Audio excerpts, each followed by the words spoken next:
AP CM Chandrababu TDP కేంద్ర కార్యాలయానికి చేరుకున్నారు. టీడీపీ కేంద్ర కార్యాలయంలో జరుగుతున్న నేతల శిక్షణ తరగతుల్లో ఆయన పాల్గొన్నారు.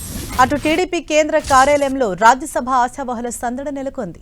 రాజ్యసభ టికెట్ ఆశిస్తున్న చింతకాయల విజయ్, తిప్పేస్వామి, భాష్యం రామకృష్ణ, టీడీ జనార్దన్ సహా పలువురు సీఎం చంద్రబాబును కలిశారు. ఇప్పటికే రాజ్యసభ అభ్యర్థుల పేర్లు దాదాపు ఖరారు చేసిన సీఎం చంద్రబాబు ఏ క్షణమైనా ప్రకటించే ఛాన్స్ ఉంది.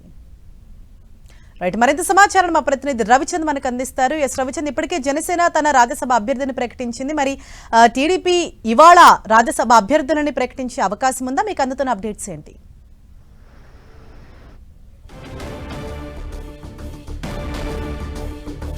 రైట్, ఇప్పటికే రాజ్యసభ అభ్యర్థిగా అంటే ఆశావహులైతే వేచి చూస్తూ ఉన్నారు. బీసీ కోటాలో చూసినప్పుడు చింతకాయల విజయ్ అలాగే తిప్పేస్వామి పేర్లైతే ప్రధానంగా ఇక్కడ వినిపిస్తూ ఉన్నాయి. ఇప్పటికే టీడీపీ కేంద్ర కార్యాలయానికి సీఎం చంద్రబాబు చేరుకున్నారు. మరోవైపు ఆశావహులు కూడా వారి పేర్లు వస్తాయేమోనని ఇటు సీఎం చంద్రబాబును కలిసేందుకు వారంతా కూడా అక్కడికి చేరుకున్న పరిస్థితులు మనకు కనిపిస్తోంది. దీంతో టీడీపీ కేంద్ర కార్యాలయంలో రాజ్యసభ ఆశావహుల సందడైతే కనిపిస్తోంది. మరింత సమాచారం మా ప్రతినిధి రవిచంద్ మనకు అందిస్తారు. రవిచంద్, ఏదైతే టీడీపీకి 3 రాజ్యసభ స్థానాలకు సంబంధించిన అభ్యర్థుల పేర్లు ఇవాళ ప్రకటించే అవకాశం ఉందా? అంటే ఏ ప్రాతిపదికన అభ్యర్థులను ఫైనల్ చేశారు?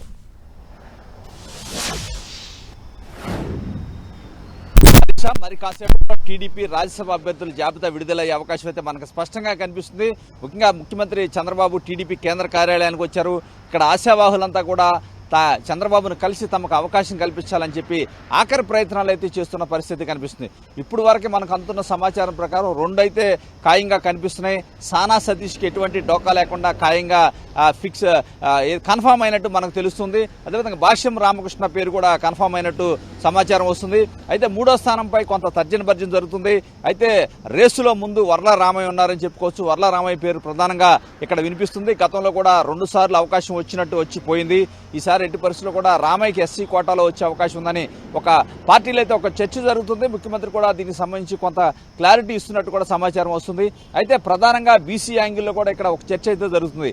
బీసీలు కూడా ఒక స్థానం ఇవ్వాలి అనే ఒక చర్చ జరుగుతుంది. దీనికి సంబంధించి చింతకాయల విజయ్ కూడా ఆశిస్తున్నారు. ఆయన కూడా ముఖ్యమంత్రి చంద్రబాబును కొద్దిసేపటి కలిశారు. అదేవిధంగా పార్టీలో ఒక చర్చ అయితే ఉంది. మహిళా కోటాలో మహిళకు ఒక అవకాశం ఇస్తారు అనే ఒక చర్చ నేపథ్యంలో రాయలసీమ ప్రాంతం నుంచి మహిళకు ఉండొచ్చు అంటున్నారు. దీనికి సంబంధించి ఏదైతే తిరుపతి ప్రాంతానికి చెందిన కొంతమంది మహిళల బయోడేటాలను కూడా పార్టీ పరిశీలిస్తున్నట్టు తెలుస్తుంది. అదేవిధంగా రాయలసీమలో ఉన్న బీసీ సామాజిక వర్గాలకు చెందిన కొంతమంది మహిళలకు సంబంధించిన బయోడేటాలు కూడా పరిశీలిస్తున్నట్టు మనకు తెలుస్తుంది. ఏదైనా ఆఖరి నిమిషంలో కొన్ని మార్పులు చేర్పులు ఉండే అవకాశాలు కూడా లేకపోలేదని కూడా పార్టీ వర్గాలు అయితే చెప్తున్నాయి. ప్రధానంగా 2 సీట్లు అయితే ఇప్పుడు వరకు కూడా రాత్రే కన్ఫామ్ అయినాయి అని చెప్పుకోవచ్చు. అయితే 3వ సీటు విషయంలో తీవ్ర చర్చలు జరుగుతున్నాయి. అయితే మరోవైపు నారా లోకేష్ ఏదైతే రష్యా పర్యటనలో ఉన్నారో ముఖ్యమంత్రి చంద్రబాబు కూడా లోకేష్తో కూడా ఈ అంశం గురించి మాట్లాడుతున్నారు. 3వ స్థానంపై కొంత క్లారిటీ వచ్చాక నిర్ణయాన్ని అయితే ప్రకటించే అవకాశం ఉంది. ఈ సాయంత్రం లోపు ఎట్టి పరిస్థితుల్లో కూడా టీడీపీ జాబితాను అయితే విడుదల చేసే అవకాశాలు అయితే మనకు కనిపిస్తున్నాయి. ఆఖరి నిమిషంలో అందరూ కూడా ఇప్పుడు కొద్దిసేపటి క్రితం చూసుకుంటే కనుక భాష్యం రామకృష్ణ కూడా చంద్రబాబును కలిశారు. టీడీ జనార్దన్ కలిశారు. తిప్పేస్వామి కూడా కలిసిన పరిస్థితి ఉంది. వీరంతా కూడా తమ అవకాశాలను అయితే వివరిస్తున్నారు. తమకి ఆఖరి ప్రయత్నాలు అయితే చేస్తున్నారు. ఎందుకంటే చంద్రబాబు ఒక నిర్ణయం తీసుకున్నప్పటికీ కూడా కమ్మ సామాజిక వర్గం నుంచి పోటీ వచ్చింది. ముఖ్యంగా కిలారు రాజేష్ ప్రధానంగా రేసులో ఉన్నారని చెప్పుకోవచ్చు. ఆయనకి ఇవ్వాలని చెప్పి పార్టీలోని కొంతమంది కీలక నేతలంతా కోరుతున్న పరిస్థితి. ఎందుకంటే గత 5-6 సంవత్సరాలుగా సుదీర్ఘంగా పార్టీ అభివృద్ధి కావచ్చు, పార్టీ కష్టకాలంలో ఉన్నప్పుడు తీవ్రంగా పార్టీ కోసం కృషి చేశారు. అనేక ఇబ్బందులు కూడా ఆనాటి ప్రభుత్వం నుంచి ఎదుర్కొన్న నేపథ్యంలో ఆయన పేరు కూడా పరిశీలించాలని చాలా మంది నేతలు కోరుతున్నారు. కానీ చంద్రబాబు మాత్రం 2 సీట్లు డిసైడ్ అయిన పరిస్థితి కనిపిస్తుంది.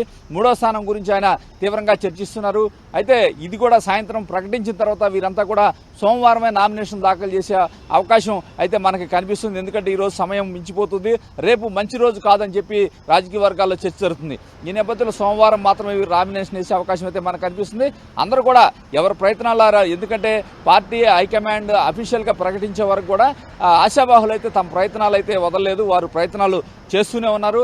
ఈ నేపథ్యంలో ముఖ్యమంత్రి చంద్రబాబు కూడా ప్రస్తుతం ట్రైనింగ్ క్యాంపులో ఉన్నారు. పార్టీ కార్యకర్తలకు శిక్షణ శిబిరం నడుస్తుంది. అది అయిన తర్వాత కొంతమంది నేతలతో మాట్లాడే అవకాశం ఉంది. ఇదంతా చర్చలు అయిన తర్వాత ఒక సాయంత్రానికి ఒక క్లారిటీకి వచ్చి ఆయన అఫీషియల్ గా రాజ్యసభ అభ్యర్థుల జాబితాను విడుదల చేసే అవకాశం కనిపిస్తుంది. ఆ 3 అభ్యర్థుల పేర్లు ఆల్మోస్ట్ ఫైనల్ అయిపోయినట్లుగా తెలుస్తుంది. మరి ముగ్గురులో కూడా అంటే ఒక మహిళా అభ్యర్థి పేరు ఉండే అవకాశం ఉందా? డెఫినెట్గా ఈ చర్చ అయితే నడుస్తుంది. ఎందుకంటే ఇప్పుడు వరకు మనం చూసుకుంటే కనుక కాపు సామాజిక వర్గం నుంచి సానా సతీష్ పేరు కన్ఫర్మ్ అయినట్టు చెప్తున్నారు. అదేవిధంగా భాష్యం రామకృష్ణ కమ్మ సామాజిక వర్గం నుంచి ఇంకో స్థానం ఎస్సీలకు ఇస్తారా బీసీలకు ఇస్తారా అనేది క్లారిటీ రావాల్సి ఉంది.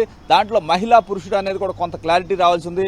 ఎందుకంటే ఈ మధ్య మహిళా కోటా గురించి విస్తృతంగా రాజకీయ వర్గాల్లో చర్చ జరుగుతుంది కాబట్టి మహిళలకు ఇచ్చే అవకాశం ఉందని చెప్తున్నారు. అదే సమయంలో ఇక్కడ ప్రధానంగా వర్లరామ అయితే వేరే యాంగిల్లో చూడాల్సిన అవసరం ఉంది. గతంలో 2019లో కూడా ఆయనకి ఏదైతే అఫీషియల్ గా ప్రకటించి నామినేషన్ వేసే సమయంలో మార్చిన పరిస్థితి ఉంది. ఆ తర్వాత కూడా వైసీపీ ఉన్నప్పుడు కూడా ఒకసారి నామినేషన్ దాఖలు చేశారు ఆయన. ఈ నేపథ్యంలో చంద్రబాబుకి అయితే వర్లరామయ్య పట్ల కొంత సాఫ్ట్ కార్నర్ ఉంది.